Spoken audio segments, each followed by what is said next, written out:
When it comes to our health, we're bombarded with information. New diets, miracle cures, conflicting advice. It's overwhelming. So, how do we separate fact from fiction?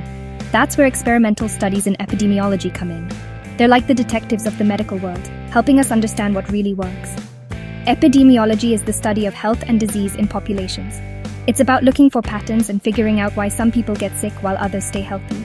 Experimental studies, especially a type called randomized controlled trials, or RCTs, are the gold standard for testing new treatments and interventions. Think of it like baking a cake. You wouldn't just throw ingredients together and hope for the best, would you? You'd follow a recipe, carefully measuring each component. That's what experimental studies do. They provide a structured framework to test whether a specific intervention, a new drug, a lifestyle change, or even a public health policy truly makes a difference. These studies are crucial because they help us make informed decisions about our health. By understanding how experimental studies work, we can become more discerning consumers of health information, separating hype from evidence-based advice. In the world of epidemiology, there are two main types of studies, descriptive and analytic. Imagine you're a detective arriving at a crime scene. Descriptive studies are like taking a first look around. They describe what's happening, who got sick, where, and when. They paint a picture of the situation but don't tell us why or how it happened. Analytic studies, on the other hand, are about digging deeper, like searching for clues. They go beyond description and try to find out why things are happening. These studies compare groups, looking for factors that might explain why one group is more likely to develop a disease or benefit from a treatment. For example, a descriptive study might tell us that rates of type 2 diabetes are increasing. An analytic study would then try to figure out why by comparing people with and without diabetes, looking at their diets, exercise habits, and genetic backgrounds. Both types of studies are essential for understanding health and disease. Descriptive studies set the stage, while analytic studies provide the explanations. Experimental studies, particularly randomized controlled trials, are the powerhouses of medical research. They're carefully designed to determine cause and effect. Does this intervention actually lead to this outcome? To understand how they work, let's break down the key components. First, there's the study population. This is the group of people we're interested in studying. Researchers carefully define the criteria for who can participate. For example, a study on a new drug for high blood pressure would include people with a specific blood pressure range. Next, we have the intervention. This is what we're testing: a new drug, a surgical procedure, a lifestyle intervention, or anything else we think might affect health. Then, there's treatment assignment. Here's where things get interesting. In a randomized controlled trial, participants are randomly assigned to receive either the intervention or a control. This ensures that the groups are as similar as possible at the start of the study, minimizing bias. Finally, we have outcome measures. These are the specific outcomes we're interested in measuring. They could be things like blood pressure readings, tumor size, or even quality of life surveys. By carefully controlling these components, researchers can isolate the effects of the intervention and confidently say whether it truly makes a difference. Imagine you have a cold, and a friend swears by a new herbal remedy. You take it, and a few days later you feel better. Does this mean the remedy worked? Not necessarily. You might have gotten better anyway. That's why control groups are crucial in experimental studies.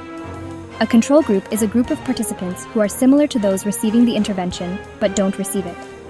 They act as a comparison point. There are different types of control groups.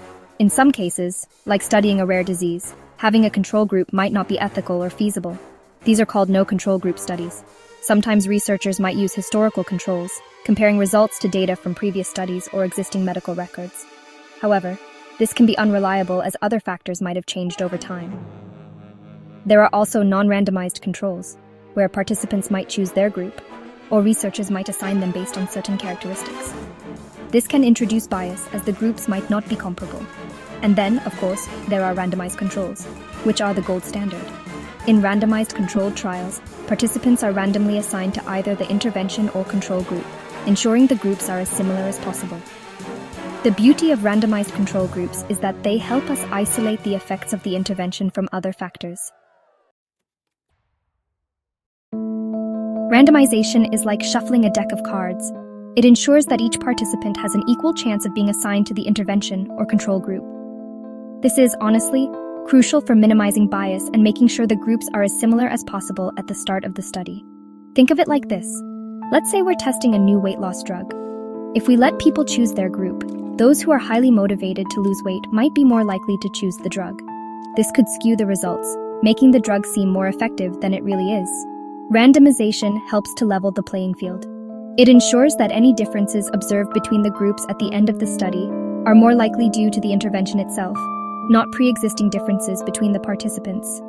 To further reduce bias, researchers often use a technique called blinding. In a single blind study, the participants don't know whether they're receiving the intervention or the placebo. In a double-blind study, neither the participants nor the researchers know who's receiving which treatment. This helps to prevent subconscious bias from influencing the results. While the basic RCT design is powerful, researchers have developed variations to address specific research questions more effectively. Here are a few examples. Stratified randomization. Imagine testing a drug for heart disease, but you're concerned about the influence of age.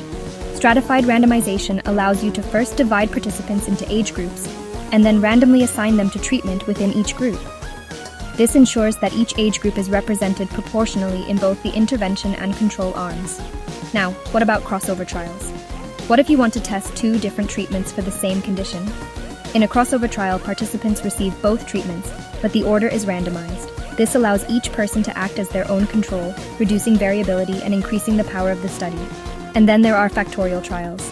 These trials are like running two experiments at once. Imagine you want to test the individual and combined effects of two different interventions for high blood pressure, medication, and lifestyle changes. A factorial design allows you to do this efficiently by having 4 groups: medication only, lifestyle changes only, both, and neither. These are just a few examples of how researchers are constantly refining RCT designs to answer increasingly complex questions about health and disease. Developing a new drug or treatment is a long and rigorous process, often taking years of research and testing. Clinical trials, a specific type of experimental study, play a crucial role in this journey. They're conducted in humans and aim to determine the safety and effectiveness of new interventions. Clinical trials typically progress through 4 phases. Phase 1. These trials are small and focus on safety. Researchers are looking for any immediate side effects and determining the safe dosage range. Phase 2. If a treatment passes Phase 1, it moves on to Phase 2, where it's tested on a larger group of people. The focus here is on effectiveness. Does the treatment actually work for the intended condition? Phase 3. These trials are much larger and involve hundreds or even thousands of participants. They provide the most definitive evidence on a treatment's effectiveness and long-term safety. If a treatment passes Phase 3, it may be approved for wider use. And then, Phase 4. Even after a treatment is approved, research continues. Phase 4 trials monitor the treatment's long-term effects and look for rare side effects. This rigorous process ensures that only safe and effective treatments make it to market, protecting public health. Ethics and safety are honestly the cornerstones of responsible research. Conducting research on humans carries immense responsibility. Ethical considerations are paramount throughout the entire research process, from designing the study to recruiting participants and analyzing data. Before any research involving human subjects can begin, it must be approved by an Institutional Review Board, or IRB. This independent committee reviews the study protocol to ensure that it meets ethical standards and that the risks to participants are minimized. Informed consent is another crucial aspect of ethical research. Participants must be fully informed about the study's purpose, procedures, risks, and benefits before they agree to participate. They have the right to ask questions, withdraw from the study at any time, and access their own data. Throughout the study, researchers continuously monitor for any adverse events or side effects. They have a duty to prioritize the safety and well-being of participants above all else. The impact of well-designed randomized controlled trials on global health cannot be overstated. These studies have transformed medical practice, leading to life-saving treatments and preventive measures. One powerful example is the Recovery Trial, a large-scale randomized controlled trial conducted during the COVID-19 pandemic. This trial, which involved thousands of patients across multiple countries, rapidly identified dexamethasone as a life-saving treatment for severely ill COVID-19 patients. Another landmark study is the Women's Health Initiative, a long-term randomized controlled trial that revolutionized our understanding of hormone replacement therapy. The trial found that hormone replacement therapy, while initially thought to protect against heart disease, actually increased the risk of certain cancers and blood clots in some women. This groundbreaking discovery led to changes in clinical practice, sparing countless women from unnecessary harm.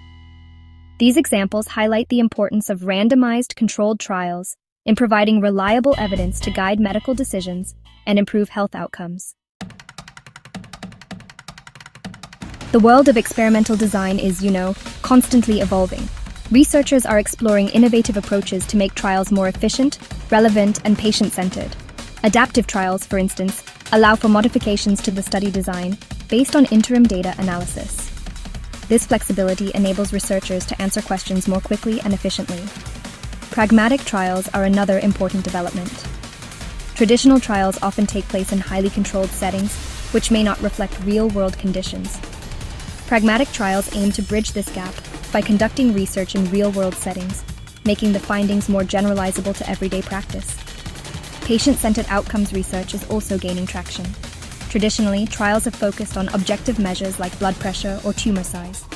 However, patient-centered outcomes research emphasizes outcomes that matter most to patients, such as quality of life, symptom burden, and functional status. These innovations highlight the ongoing efforts to enhance the rigor, relevance, and patient centricity of experimental studies. In a world awash with information, it's easy to feel overwhelmed by conflicting health claims. Randomized controlled trials, with their rigorous methodology and emphasis on randomization, provide a beacon of reliability. They help us cut through the noise and identify treatments and interventions that truly make a difference. These studies are the gold standard for a reason. They minimize bias, control for confounding factors, and provide the strongest evidence for cause and effect relationships. By understanding how randomized controlled trials work, we can become more informed consumers of health information, making choices based on evidence rather than hype. Moreover, randomized controlled trials are crucial for maintaining trust in medical research. By adhering to ethical principles, ensuring patient safety, and conducting transparent research, we can foster confidence in the scientific process and its ability to advance human health. As we face new health challenges in the years to come, experimental studies, particularly randomized controlled trials, will continue to play a vital role in guiding medical practice and improving the lives of people around the world.